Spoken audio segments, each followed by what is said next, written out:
హైదరాబాద్ మహానగరం రోజు రోజుకు అభివృద్ధి చెందుతోంది. విశ్వనగరంగా వ్యాప్తి చెందుతోంది. ప్రపంచంలోని మహానగరాల్లో ప్రస్తుతం 41వ స్థానంలో ఉంది. మెట్రోపాలిటన్ సిటీగా అభివృద్ధి చెందింది. భాగ్యనగరంలో జనాభా రోజు రోజుకు పెరిగిపోతోంది. 2025లో హైదరాబాద్ మెట్రోపాలిటన్ ప్రాంత జనాభా 1,13,30,000గా ఉంది. గత ఏడాదితో అంటే 2024తో పోలిస్తే 2.43% పెరుగుదల కనిపించింది. అంటే ఏటా దాదాపు 3% జనాభా పెరిగిపోతోంది. అలాగే భాగ్యనగరంలో దిగ్గజ కంపెనీలు ఉన్నాయి. ఐటీ, ఫార్మా, బయోసైన్స్ ఇలా అనేక రంగాలకు చెందిన ప్రముఖ కంపెనీలు హైదరాబాద్ లో తమ బ్రాంచ్లను ఓపెన్ చేసి కార్యకలాపాలు సాగిస్తున్నాయి. హైదరాబాద్ ఇప్పుడు దేశంలోనే ఐటీ, ఫార్మా తయారీ హబ్ గా మారింది.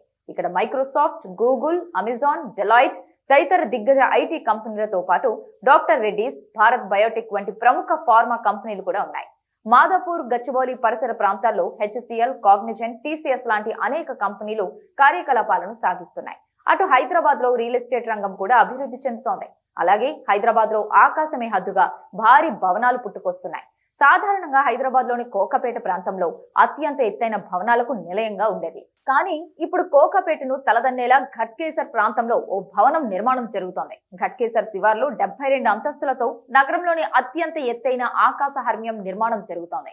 ఏకంగా 72 అంతస్తులతో డాన్సింగ్ డాఫోడిల్స్ పేరుతో ఈ భారీ భవనాన్ని నిర్మించనున్నారు. ఈ ప్రాజెక్ట్ కావలసిన ప్రాథమిక అనుమతుల కోసం దరఖాస్తు చేసుకోగా అగ్నిమాపక శాఖ నుంచి ఇప్పటికే అనుమతులు లభించాయి.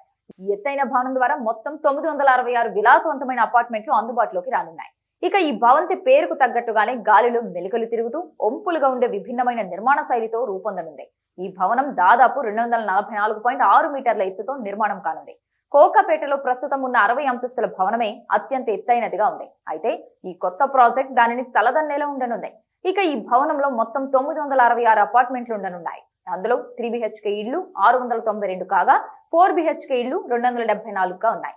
ఒక్కసారి ఈ భవనం పూర్తయితే హైదరాబాద్ నగరానికి ఒక ప్రత్యేక ఆకర్షణగా నిలిచే అవకాశం ఉందని నిపుణులు అభిప్రాయపడుతున్నారు.